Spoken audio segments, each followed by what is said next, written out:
Les États-Unis ont pris du retard dans la quête de ces armes révolutionnaires, notamment face à la Russie, numéro 1 mondial de cette technologie. Des missiles qui peuvent slalomer, manœuvrer, c'est l'arme absolue selon Vladimir Poutine dans sa quête de toute puissance. Son objectif, contourner les systèmes de défense américains. Ces armes changent la donne stratégique. C'est leur manœuvrabilité qui va vraiment compliquer la désignation de cible, l'interception en tant que telle de ces systèmes. Et donc le fait qu'ils soient manœuvrants rend toute la manœuvre défensive beaucoup plus... Un missile impossible à intercepter qui assurera la sécurité de la Russie pendant des décennies. C'est ainsi que Vladimir Poutine présente Avangard, un nouveau missile hypersonique dont il a supervisé l'essai ce mercredi. Un test final réalisé avec succès, selon le président. C'est un grand succès et une grande victoire. Le nouveau système stratégique intercontinental Avangard entrera en service l'an prochain. C'est un merveilleux et excellent cadeau de nouvelle année qui est fait à la nation. Vladimir Poutine avait dévoilé cette arme stratégique lors d'un discours en mars dernier. Il avait assuré, infographie à l'appui, que le missile, capable d'atteindre 20 fois la vitesse du son, pouvait briser les systèmes de défense antiaérienne existants. Le président russe disait alors en avoir parlé à certains homologues, mais que ces derniers n'avaient pas daigné tendre l'oreille. Personne ne nous a écoutés. Maintenant écoutez.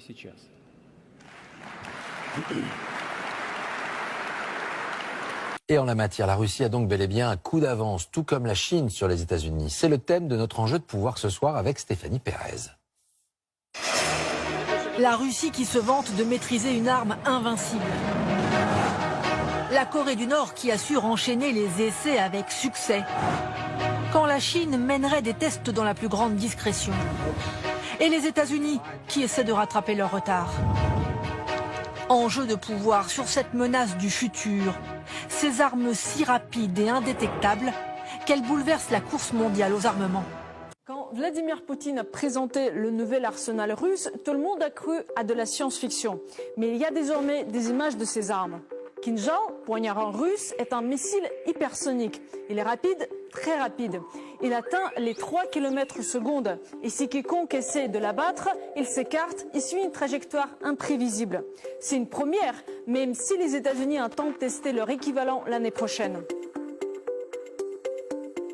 Sarmat, c'est lui qu'on a pris pour un délire. C'est un nouveau missile balistique intercontinental nucléaire doté de, et oui, 20 ogives nucléaires. Mais son véritable atout est sa portée presque illimitée. Les anciens missiles devaient suivre la trajectoire de vol la plus courte et passer les défenses aériennes. Celui-là peut faire un détour par le pôle sud pour atteindre sa cible par derrière. Si vous n'avez pas envie de traverser l'Antarctique, optez pour Avangard, destiné à passer les défenses antimissiles ennemies grâce à sa vitesse. Lorsque ces moteurs sont lancés, ils pénètrent dans l'atmosphère à Mach 20, soit environ 7 km/s. Propulsion nucléaire qui se déplace si profondément et rapidement qu'elle est en théorie invincible. Burevestnik, un nouveau missile de croisière à propulsion nucléaire. Son réacteur implique que sa portée n'est limitée que par le volume de combustible. Il peut rester en l'air et flotter jusqu'à ce qu'il y ait une occasion de frapper. Les lasers de combat ont toujours été le gadget de science-fiction par excellence, mais ils n'avaient jamais existé, jusqu'à aujourd'hui. Peresviet, nommé d'après un moine guerrier russe, est un système d'armes à laser destiné à concentrer son énergie sur une petite zone et ainsi abattre ou fondre un drone, un avion en approche, un fuselage. Pour le moment, c'est tout ce qu'on sait à son sujet. On peut se demander si c'est là la volonté d'imposer une nouvelle course aux armements. Est-ce que la Russie veut la guerre ? Non, dit Poutine. Il s'agit d'équilibre. Et l'équilibre signifie la paix. À l'époque de l'URSS, existait la parité nucléaire entre la Russie et les États-Unis, la destruction mutuelle assurée. Puis, après l'effondrement de l'URSS, l'OTAN a commencé son expansion et testé de nouvelles armes qui pouvaient détruire les armes nucléaires russes. Ce que Poutine a dévoilé, c'est la réponse de la Russie. Le retour à l'égalité militaire, le statu quo, le retour à l'équilibre. Le système stable qui avait été mis en place pendant la guerre froide et qui a été progressivement détruit à la fin de la guerre froide, ce système explose avec ces nouvelles armes qui rebattent complètement les cartes. En 2022, les États-Unis investiront 600 milliards d'euros pour moderniser leurs équipements. Une priorité désormais. En Europe, la France planche sur des missiles peut-être opérationnels vers 2035. Aucun traité ne régit aujourd'hui la prolifération des armes hypersoniques. Les Russes disposent actuellement d'au moins 2 types d'armes hypersoniques. Le premier est destiné à emporter une charge nucléaire pour frapper n'importe quelle cible sur la planète. Avant-Garde, c'est son nom, ressemble à un missile balistique classique, long de 27 mètres. Mais dans sa coiffe se trouve un planeur, une sorte de drone de 5 mètres de long.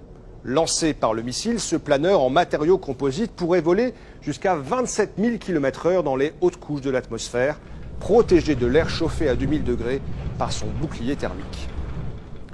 Là où un missile balistique classique monte dans l'espace et suit une trajectoire en cloche, prévisible par la défense ennemie, Avant-Garde, lui, reste à plus basse altitude. Il peut virer, changer de cap. Son point d'impact est imprévisible. En alliant la vitesse phénoménale du missile et la capacité de manœuvre du drone, Avant-Garde rend les systèmes d'interception inopérants. Avant-Garde peut emporter une charge nucléaire équivalente à 130 fois celle de la bombe d'Hiroshima.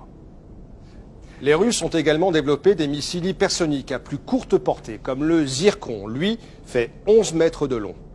Lancé par un sous-marin ou un navire, il est conçu pour couler des porte-avions ou détruire des cibles situées à moins de 1000 km. Sa vitesse atteindrait Mach 9, soit 11 000 km/h, assez pour former une enveloppe d'air surchauffé qui le rendrait presque invisible au radar, ne laissant que quelques secondes aux cibles pour réagir. Même si les Russes gardent secrètes les capacités exactes de ces armes, ils envoient au monde un signal très clair, une nouvelle course à l'armement a commencé. Il faut se rendre compte que les États-Unis ne sont plus la première puissance économique du monde, c'est la Chine, et ils ne sont plus la première puissance militaire du monde, c'est la Russie.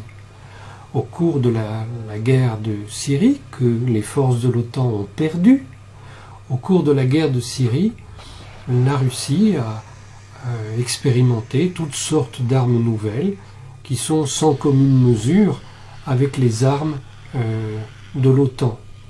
Et le week-end dernier, la Russie a montré qu'elle dispose de lanceurs qui lui permettent de détruire d'un point de vue nucléaire n'importe quelle cible, n'importe où dans le monde, sans qu'on puisse l'en empêcher. Parce qu'elle dispose, elle l'a montré, de lanceurs hypersoniques qu'elle a pu utiliser depuis des sous-marins, depuis des navires de surface, depuis des avions bombardiers et depuis des camions.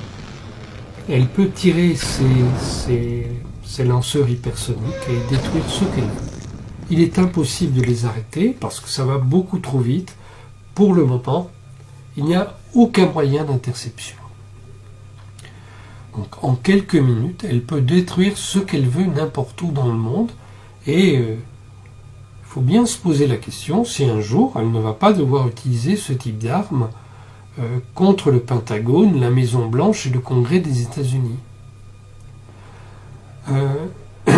Je ne dis pas ça à titre de provocation, je dis que si la Russie le faisait, les États-Unis n'auraient pas le temps d'intercepter ces lanceurs et ils n'auraient pas même le temps de lancer leurs propres armes nucléaires.